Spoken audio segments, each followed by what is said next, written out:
जय माँ इंद्राक्षी, जय अम्बे।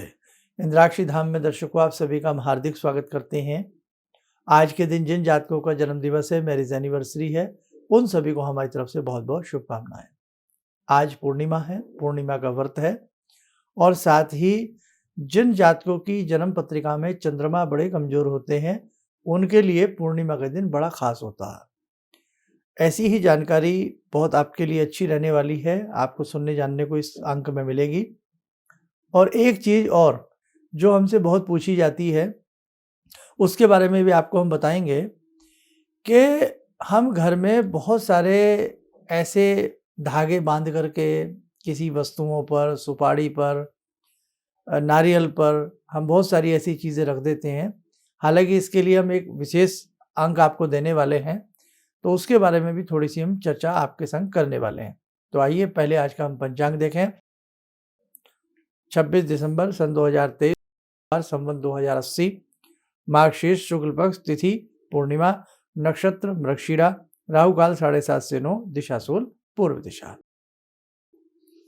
अब सबसे पहली बात तो पूर्णिमा का जिन सबका व्रत है, बहुत अच्छे से आज के दिन चलते फिरते उठते बैठते हरि सिमरण करते रहना।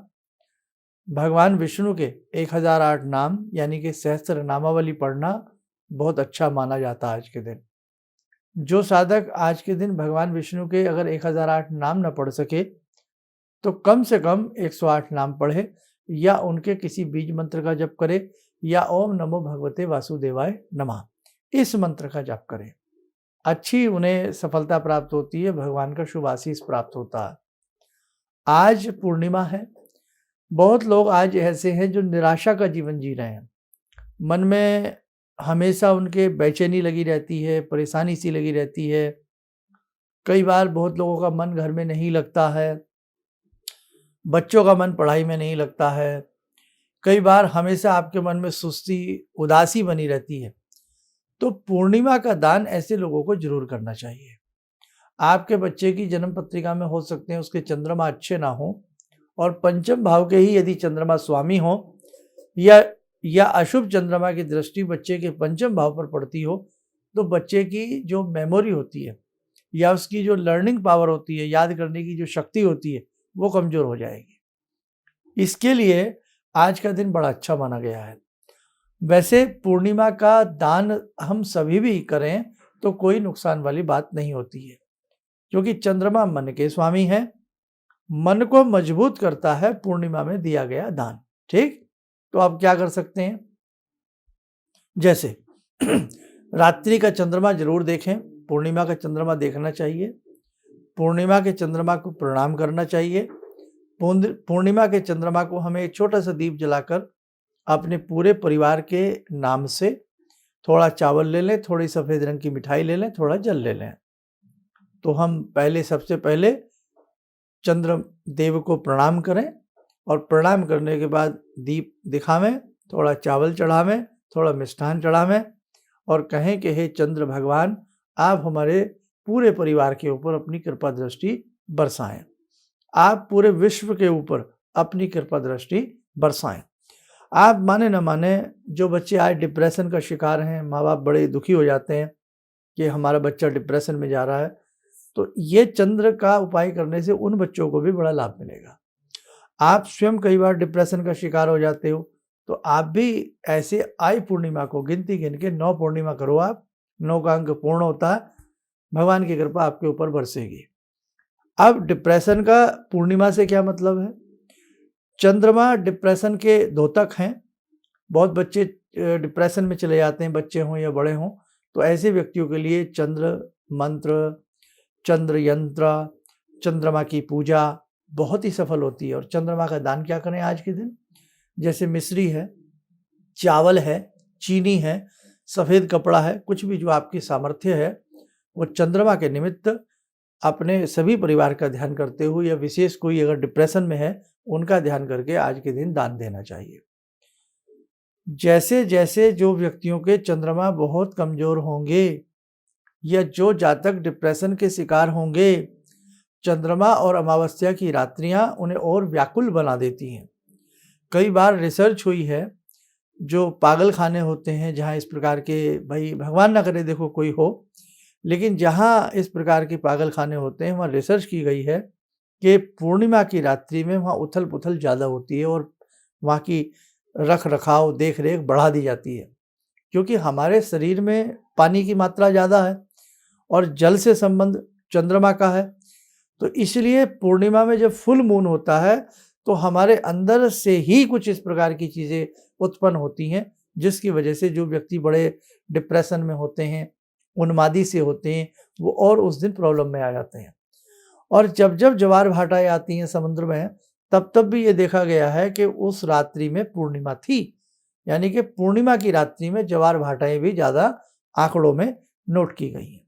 तो कहने का भाव, पूर्णिमा की रात्रि हो, पूर्णिमा का दिन हो, दिन में भक्ति, यजन, भजन जितना हमसे हो सके हम करने का प्रयास करें और पूर्णिमा की रात्रि में चंद्र दर्शन करके हम उनकी एक लघु सिंपल सी पूजा ज़रूर कर लें। पूर्णिमा के दिन घर में नमक-चमक विधि से रुद्राभिषेक करवाना भी बहुत अच्छा होता है। और बेटा, पूर्णिमा के दिन नौमुखी के 9 रुद्राक्ष पहनना या शिव परिवार रुद्राक्ष पहनना भी बहुत शुभ और बड़ा श्रेष्ठ माना जाता है। आइए, समय हो चला आज की ध्यान साधना का, उससे जुड़ते हैं, फिर हम आपको एक रहस्य और बताएंगे।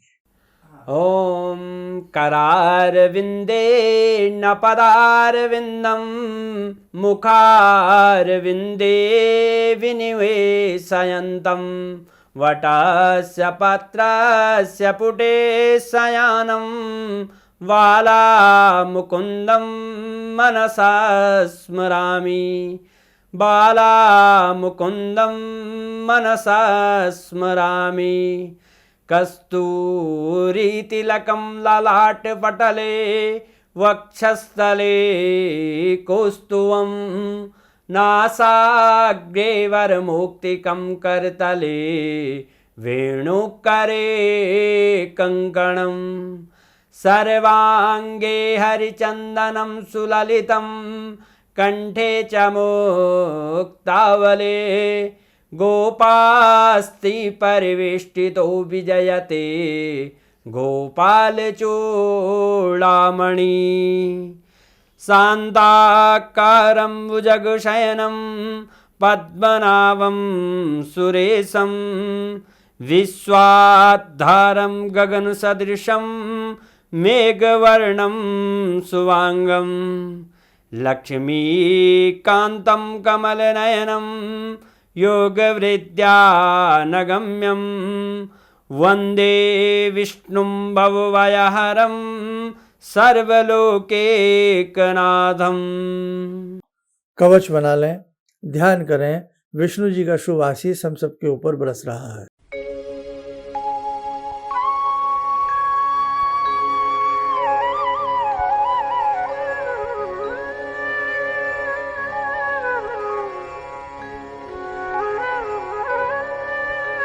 ओम बोलते हुए नेत्र खोलें, सामान्य हो जाए।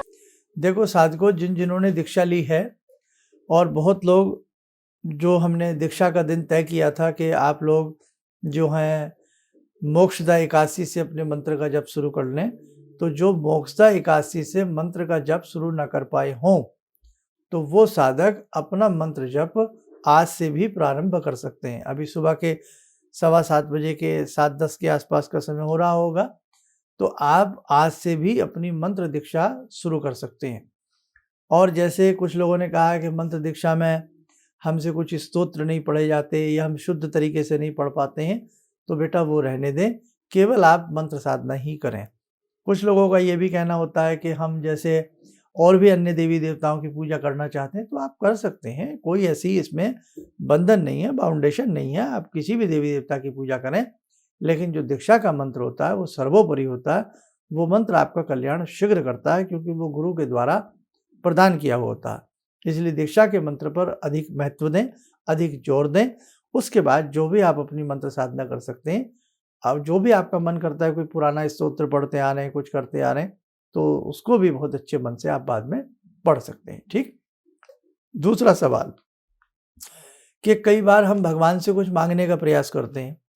हम घर में किसी सुपारी के ऊपर, नारियल के ऊपर कोई धागा लपेट करके रख देते हैं, ये सोच करके हमारी मनौती पूर्ण होगी, तो हम ये नारियल या सुपारी जल प्रवाह कर देंगे या कहीं वृक्ष के नीचे या कहीं हम उसको चढ़ा आएंगे, तो क्या ये कहाँ तक सार्थकता इसमें है? तो देखो बेटा, भगवान आपकी किसी चीज़ों का भूखा नहीं है, आपके किसी नारियल का सुपारी का भगवान मोहताज नहीं है कि आप उन्हें बांध के रख दिया आपने उनके नाम की और आप उसे चढ़ाएंगे तभी आपके भगवान कार्य सिद्ध करेंगे, ऐसा नहीं है। आप अपने नेक विचारों की तरफ ध्यान दें, नेक नियति की तरफ ध्यान दें, शुद्ध आहार शुद्ध विहार की तरफ ध्यान दें और भगवान की पूजा पर विशेष रूप से ध्यान दें, आपका कल्याण होगा ही होगा। ये सब्जेक्ट बड़ा है, इसलिए मुझे लगता है कि मैं अंत में इस सब्जेक्ट को आज नहीं आपको पूरा समझा पाऊंगा, तो मैं इस सब्जेक्ट को कल या परसों के हिसाब से रख लेता हूँ। फिर मैं इस सब्जेक्ट पर पूरी चर्चा करूँगा कि बहुत सारी चीज़ें होती हैं, हम मन में ठान लेते हैं कि हम जागरण करवाएंगे, हम माता रानी के दरबार में जाएंगे तो हम कोई सिक्का या कोई ऐसी चीज़ भगवान से मांग करके घर में रख लेते हैं और फिर कई बार हम वो चीज़ कर ही नहीं पाते हैं, वो चीज़ घर में ही रह जाती रखी हुई। तो हमें ऐसी स्थिति में क्या करना चाहिए, तो पूरा एक इसका अलग से हम एपिसोड बनाएंगे, वो आप ध्यान से कल परसों के एपिसोड में हमारा सुनिएगा, ठीक है। चलिए, और बाकी आज पूर्णिमा है, जो भी आपसे बन पड़े अच्छे से भगवान का स्मरण करिएगा, चलते फिरते उठते बैठते भी भगवान के नाम को जपते रहिए। जो संस्थान से दीक्षित साधक हैं वो मनी मन चलते फिरते दिन में उठते बैठते दुर्गा माँ की जय हो या जय गायत्री जय दुर्गा, जय गायत्री जय दुर्गा, जय गायत्री जय दुर्गा या श्री दुर्गा श्री दुर्गा श्री दुर्गा या जय अम्बे जय अम्बे जय अम्बे जय अम्बे जय अम्बे। ठीक, जय अम्बे का भी आप मन में चलते फिरते ऐजप अजप कर सकते हैं। कुछ लोगों ने ये भी कहा है कि हम दीक्षा के मंत्र समय कम मिल पाता है, बैठ करके नहीं पढ़ पाते, या जो भी आपका अपना गुरु मंत्र है, तो बेटा अपने गुरु मंत्र को मानसिक रूप से भी हमें ऐजप अजप जपते रहना चाहिए। ठीक, और नहीं तो शॉर्ट रूप में जो भी उस देवी देवता से आप जुड़े हैं उनके लघु उनके नाम ही मंत्र बन जाता है। जैसे माँ दुर्गा है, तो दुर्गा का अगर कोई मंत्र याद भी नहीं आ रहा है तो केवल आप जय अम्बे भी बोलते रहेंगे ना, तो ये अपने उनका नाम ही एक मंत्र है, बस ये समझ लीजिएगा। ठीक, तो आप चलते फिरते जय अम्बे जय भवानी, जय अम्बे जय भवानी, जय भगवती, जय गायत्री है बोलते रहिए। देखो कैसे अच्छा सा इस मंत्र जप का आपके ऊपर प्रभाव आएगा और आपको विशेष लाभ की प्राप्ति होगी। आप स्वस्थ रहें, सुखी रहें, इन्हीं शुभकामनाओं के साथ हम अपनी वाणी को विराम देते हैं।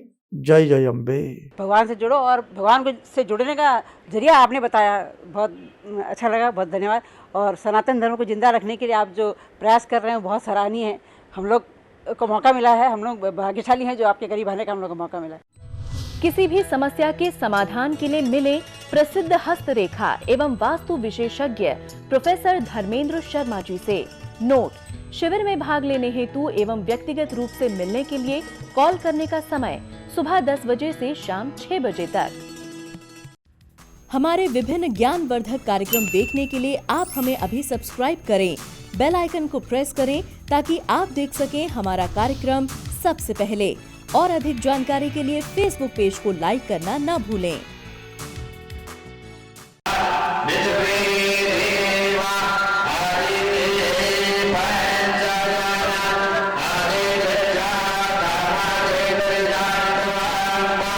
Yeah.